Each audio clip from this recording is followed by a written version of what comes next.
कारण है कि उपेंद्र द्विवेदी चुनाव के बीच में इस प्रकार का बयान देते हैं? मैंने कहा ये फील्डिंग है भाजपा के पक्ष में चुनाव जिताने का। 5 इंच का सीना अगर आप बताते हैं तो 16 दौर की वार्ता के बाद भी जो 56 सीना वाला गिरना करके चीन की सेना को वापस नहीं कर पाया। जब से आरएसएस का गठन हुआ तब से लेकर एक भी महिला आरएसएस की मुखिया नहीं बनी है। ये गुजरात के लोगों ने बिल्किस बानो के बलात्कारियों को, दंगाइयों को और बच्चों की हत्या करने वाले दंगाइयों को अगर उनकी रिहाई पर वोट दिया है तो ये शर्म की बात है। भूपेंद्र रावत। और आज मैं आपके साथ बात करूंगा कि देश में जो अहम मुद्दे हैं, बहुत जरूरी मामले, किस तरीके से उन्हें किनारे करके कृत्रिम तरीके से मामलों को आगे बढ़ाया जाता है, एक।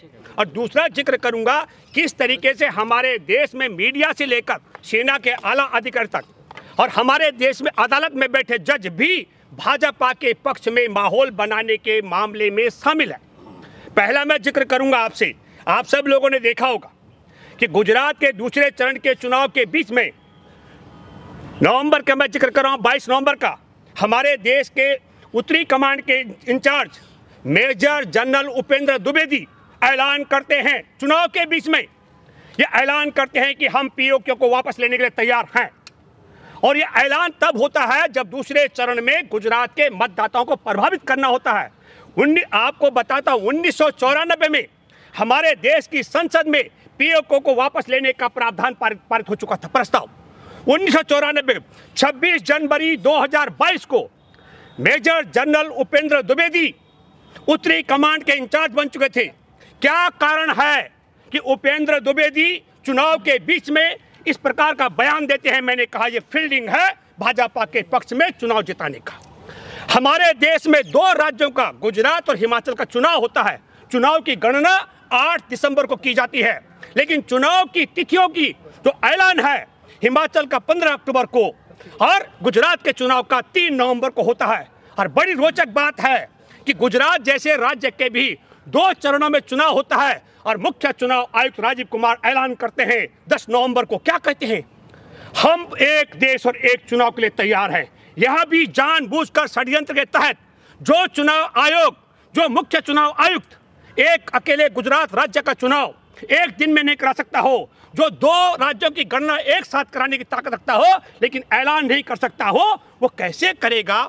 देश में एक राज्य एक चुनाव की बात, ये भाजपा के पक्ष में फील्डिंग का मामला है। मैं तीसरा जिक्र करता हूं, हमारे देश में 8 नवंबर 2016 को नोटबंदी करके जो आर्थिक तबाही नरेंद्र मोदी ने लाया, दुनिया का कोई भी हमारा भारत का दुश्मन इतनी बड़ी बर्बादी नहीं ला सकता था। लेकिन देखिए आप, 8 ही नवंबर 2022 को दिल्ली की दूसरी निर्भया, उसके बलात्कारी, बर्बरता करने वाले, तेजाब से जला डालने वाले, उनको बाइज्जत बरी कर जाता है। ये मैं इसलिए कह रहा हूं ताकि उस आर्थिक तबाही की सुनामी से पूरे ध्यान को बदली कराने का षड्यंत्र है, सुप्रीम कोर्ट ने किया। और फिर मैं कृत्रिम मुद्दों की बात करता हूं। राजधानी दिल्ली में, यहां से शुरू करता हूं कैसे है। राजधानी दिल्ली का हौस खास मेट्रो स्टेशन 240 फीट जमीन के नीचे है, भूमिगत 240 फीट की गहराई पर है। वहां पर स्टेशन में लोग आते जाते शौच का उपयोग करते हैं। आलीशान स्टेशन बना हुआ है जमीन के नीचे। असली मुद्दा यह है, मैं सवाल से कर रहा हूं कि राजधानी दिल्ली की 50 लाख से ज्यादा अनाधिकृत कॉलोनी में आबादी रहती है। 50 लाख आबादी दिल्ली की अनाधिकृत कॉलोनी में, जिनमें भूमिहीन और सबसे बड़े असंगठित क्षेत्र में काम करने वाले मजदूर है। राजधानी दिल्ली का मैं दावे से कह रहा हूं, असली मुद्दा क्या है?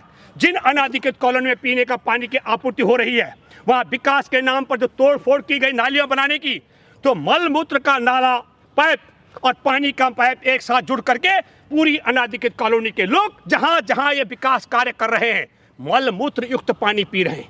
एक मैं दूसरा जिक्र कर रहा हूं, ये जो मैं हौस खास के मेट्रो स्टेशन की गहराई की बात बता रहा हूं। राजधानी दिल्ली में आबाद गरीबों के घरों को सड़कें ऊंची करके, नालियां ऊंची करके कुओं में तब्दील कर दिया गया है। ये बड़ा मुद्दा था कि मलमूत्र का पानी क्यों दिल्ली सरकार विवश कर रही है अनाधिकृत कॉलोनी के 50 लाख ज्यादा आबादी को पीने के लिए। बड़ा मुद्दा था कि इस आधुनिक युग में जहां जमीन के नीचे 240 फीट से ज्यादा गहरी सुरंग में तब तमाम सुविधाएं हौस खास जैसे मेट्रो स्टेशन हो सकती हो, तो जमीन के ऊपर बने हुए घरों को कुओं में तब्दील करने का षड्यंत्र क्यों किया जा रहा है? असली मुद्दा यह था। लेकिन मुद्दा क्या हुआ कि नहीं साहब, एक पहाड़ है कहीं कूड़े का उस ओर ध्यान दिलाने का। मैं आपके माध्यम से पहले मेजर जनरल उपेंद्र द्विवेदी को बताना चाहता हूं और आपके माध्यम से देशवासियों सुनिए। 1962 में 80,000 सैनिक थे चीन के और हमारे 10-12 हजार सैनिकों ने लाठी और डंडों से भी पीट कर भगाया था। आपको मैं बताना चाहता हूं, गलवान घाटी जहां अक्साई चीन, जहां बर्फ का इलाका शुरू होता वहां तक खतरा था। हमारे सेना बहादुर है, इसके लिए कोई सवाल मैं खड़े नहीं कर रहा हूं। उपेंद्र द्विवेदी के सवाल इस पीओके को लेकर के 1971 की लड़ाई में हमारे देश की बहादुर सेना ने 83,000 पाकिस्तानी सैनिक और अधिकारियों को सिलेंडर कराया था और पाकिस्तान ने 2 टुकड़े किए थे। यह वीरता का इतिहास हमारे सेना का है और हमको यकीन है कि सरकार अगर आज पीओके को वापस लेना चाहती है तो ले सकती है हमारी बहादुर सेना, लेकिन ये भाषण से नहीं, इसके लिए हमारे सेना को आगे बढ़ना था। तब मैं सवाल कर रहा हूं कि सवाल हमारे देश की इस बहादुर सेना का 5 मई 2020 से गलवान घाटी में कब्जा करके बैठे चीनी सैनिक 6 जून 2020 को हमारी सेना का कमांडर उनसे बात करता है और 15 जून को वही चीनी सैनिक हमारे 20 निहत्थे जवानों को पीट पीट कर मार डालते हैं और क्षेत्र को अधमरा कर देते हैं। तो यह बात सार्वजनिक होनी चाहिए कि सेना के कमांडर ने क्या बात की थी चीन के कमांडर के साथ कि उसके बाद उन्होंने हत्या कर दी। 3 जुलाई को 2020 का मैं जिक्र कर रहा हूं, हमारे देश के राष्ट्रीय सुरक्षा सलाहकार अजीत डोभाल ने चीनी विदेश मंत्री के साथ में वो क्या चर्चा की कि हमारे जवानों की हत्या के बाद भी चीनी सैनिक वहीं डटे रहे।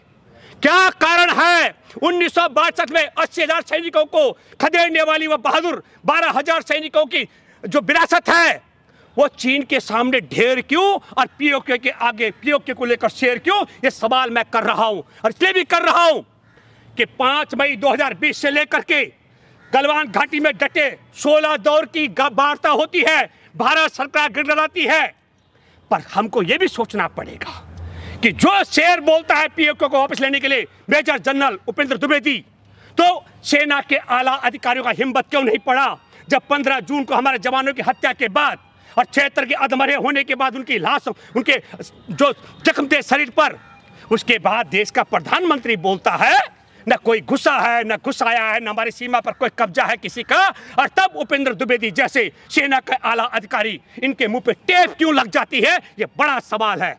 क्या देश के साथ गद्दारी करने वाले नरेंद्र मोदी ने हमारे देश के शहीदों की शहादत को अपमान किया, झूठ बोल करके देश का गद्दारी की, 76 अधमरे जवानों के विषय में झूठ बोला, तो इस गद्दार के साथ क्या हमारे देश के आला अधिकारी भी मिलकर हैं क्या?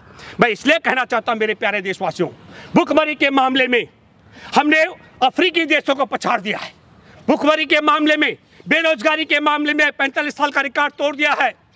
हमारे देश की 42 करोड़ आबादी गरीबी की रेखा के नीचे जी रही है और राजधानी दिल्ली के लोग मलमूत्र का पानी पी रहे हैं। और फिर हमारे देश में जो सबसे अहम सवाल हैं, मैं मानता हूं इस समय राहुल गांधी पार्टी से अलग हट करके देश में भारत जोड़ो यात्रा कर रही है, बहुत जरूरी है।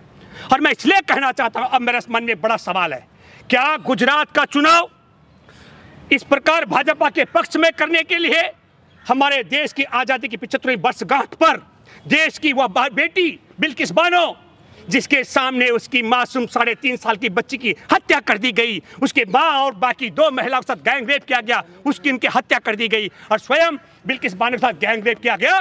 और उसके बाद देश की आजादी की 75वीं वर्षगांठ पर देश में दंगाई बलात्कारी हत्यारों को रिहा करके अगर गुजरात के लोगों ने बिल्किस बानो के बलात्कारियों को, दंगाइयों को और बच्चों की हत्या करने वाले दंगाइयों को अगर उनकी रिहाई पर वोट दिया है तो ये शर्म की बात है। मैं ये मानता हूं इसलिए क्योंकि ये कैसे संभव हो सकता है, लेकिन इसकी पटकथा लिखी गई थी, देश किस ओर भेजा जा रहा है। ये हमारे देश के, मैंने कहा सुप्रीम कोर्ट में बैठे जज आर्थिक सुनामी, नोटबंदी से बचाने के लिए एक निर्भया के बलात्कारी और गैंग रेप और तेजाब जलाने वालों को बरी करते हैं उसी तिथि पर। तो आप लोग क्या कर रहे हैं फिर? हम तो अरे भाई हम तो बोल ही रहे हैं, हम बोल सकते हैं, कल हम बोल भी सकते हैं, बोलते हैं। अगर आप सवाल करेंगे तो हमने बिल्किस बानो के पक्ष में निरंतर बोला, आप अगर सवाल करेंगे तो हमने निर्भया के बलात्कारियों, दंगाइयों, सॉरी और उसको तेजाब से जलाने वालों के खिलाफ खूब बोला, किरण नेगी उसका नाम है। हमने तमाम मुद्दा पर, नोटबंदी पर हमने खूब बोला। देश के साथ गद्दारी करने वाले नरेंद्र मोदी ने जब कहा न कोई घुसा न घुसाया है, न सीमा पे किसी का कब्जा है, हमने कहा यह देश का गद्दार और चीन का वफादार है। हमने जोर से बोला। मैं आपके साथ बात कर रहा हूँ। राहुल गांधी को बचाने के लिए सड़कों पे, देश को बचाने के लिए कांग्रेसी नहीं आते हैं? नहीं, कब कांग्रेसियों से पूछना चाहिए आपको, कांग्रेसी। लेकिन मैं फिर कहना चाहता हूँ, हमने तब भी कहा और अब भी कह रहे हैं, मैं जो बात कर रहा हूँ उपेंद्र द्विवेदी मेजर जनरल के इस पीओके को वापस लेने की बात को लेकर, जुबान से नहीं आता है। सेना आगे बढ़ते पीओके को वापस ले। मैं सवाल कर रहा हूं तो आपको बता दूं कि हमारे देश की फिल्म इंडस्ट्री की एक नायिका ने सवाल किया, उस पर देशद्रोह का मुकदमा बना दिया। 56 इंच का सीना प्रधानमंत्री का, खुद डर 56 इंच का सीना अगर आप बताते हैं तो 16 दौर की वार्ता के बाद भी जो 56 सीना वाला गिड़गिड़ा करके चीन की सेना को वापस नहीं कर पाया, मैं बता दूं आपको, 7 सितंबर को कन्याकुमारी से कश्मीर के लिए राहुल गांधी की यात्रा निकलती है और 8 सितंबर को वही चीनी सैनिक जो 5 मई 2020 से कब्जा करके बैठे थे, वो वहां से भाग खड़े होते हैं। ये है, इसे सुनिए, इसको सुनो, इसको आप 56 इंच का सीना नहीं कहूंगा, लेकिन मैं ये मानता हूं कि भारत जोड़ने जब राहुल निकले तो पता लग गया चीनियों को कि देश के गद्दारों की पोल खुलने वाली है, इसलिए चीनी सैनिक वहां से भाग खड़े हुए। अच्छा, राहुल गांधी पैदल चलेंगे, सेना चीनी सैनिक भाग जाएंगे? हाँ, देखिए, हमने कहा आपके सामने है, देश के सेना के कमांडरों ने बात की, देश के विदेश हमारे जो राष्ट्रीय सुरक्षा सलाहकार अजीत डोभाल ने बात की, तब भी तो वो नहीं कि 16 दौर की वार्ता, वही 16 दौर की गिड़गिड़ा रही थी मोदी सरकार।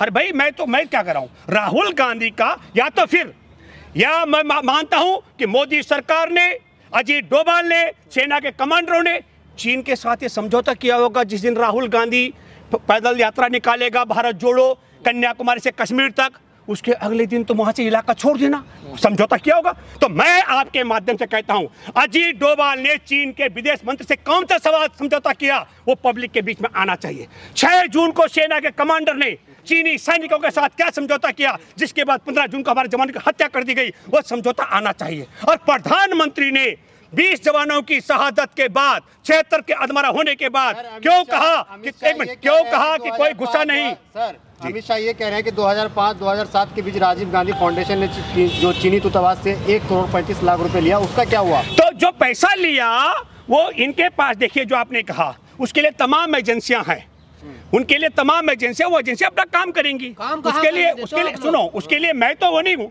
अरे भाई, हमारे देश में पहले प्रधानमंत्री ने देश को 194 करोड़ रुपए दिया, तो उसके लिए वो कहते हैं कि ये तो विकिपीडिया पर ऐसे ही चल रहा है। हम जब एक बात बता दें आपको, जो सवाल आप करते हैं, तो मैं भी कहता हूँ, हमारे देश की आज़ादी का तिरंगा, उसका विरोध करने वाला हेगड़ेवार इनका नायक है। हमारे देश में तिरंगाधारी जब चल रहे थे यात्रा लेकर, मैसूर के राजा ने 40 तिरंगाधारी की हत्या की, उनके पक्ष में, हत्यारे के पक्ष में प्रस्ताव पत्र लिखने वाला कार सावरकर देश का गद्दार इनका नायक है। हमारे देश की आजादी के बाद पहला जो आतंकी है गोडसे, वो इनका क्या कहते हैं, नायक है। और जो देश पर जवानों की हत्या और जो घुसपैठ करा करके बैठा हो, वो कहना घुसा न घुसाया, ये देश में इन गद्दारों को। आपका कहना है कि 1994 के अंदर, देखिए सुनो, ये आप देखिए, रावत जी अहम सवाल है ये। 1994 में आपने कहा पोको वापस लेने का पारित किया गया था, तो 15 साल तत्कालीन सरकार क्यों सोती रही? आज क्यों ये दिन आया मोदी को वापस कदम उठाने? नहीं, मैंने ये नहीं कहा मोदी ने कदम उठाया, मुझे मालूम नहीं है। मैंने ये बात कही कि 1994 में यह प्रस्ताव संसद में पारित हुआ, तो हमारे देश, एक मिनट आ रहा हूं, गुजरात में चुनाव हो रहे थे और चुनाव प्रचार के बीच में हमारे देश का मेजर जनरल चुनाव को प्रभावित करने के लिए पीओके को वापस लेने का जो ऐलान करता है, वो चुनाव आचार संहिता का उल्लंघन है। राजीव कुमार ने कहा, एक गुजरात में 2 बार चुनाव करा रहा है, 2 चरण में, और कहता है एक देश एक चुनाव के लिए तैयार हो, यह आचार संहिता का उल्लंघन है। सुप्रीम कोर्ट के जजों का उसको बचाने का षड्यंत्र है, मोदी को आर्थिक जो सुनामी तबाही उसने की है। तो जो आप कह रहे हैं, मैंने ये नहीं कहा, हम कह रहे हैं सेना के अधिकारियों को बोलना नहीं था, करना था। पर इन सेना के अधिकारियों ने जिन्होंने जो कदम उठाए पोको लेने, गलत है क्या ये? मैंने कब कहा? हम कह रहे हैं ये तो प्रस्ताव संसद के पास, ये दर्शा रही है। नो, हमने कहा कि चुनाव के बीच में ये ऐलान करना, तो किसने रोका?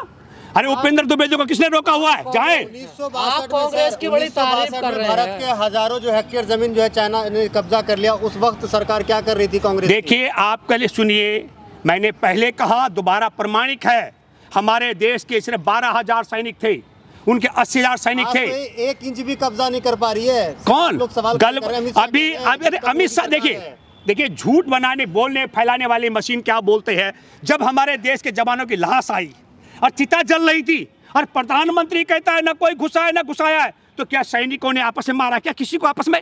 क्या हमारे देश की सेना आपस में लड़ी क्या? आपके सवाल का जवाब है झूठ कह रहे हैं, झूठे हैं। तो प्रधानमंत्री सच बोला क्या? क्या कोई नहीं घुसा गलवान घाटी में? हमारे 20 जवान ऐसे मर गए, हमारे 76 जवानों की खाल ऐसे निकल गए देश से। क्या झूठ बोला कि नहीं बोला? आपसे कह रहा हूं मैं, क्या प्रधानमंत्री ने झूठ बोला कि नहीं? आप मुझे बताइए।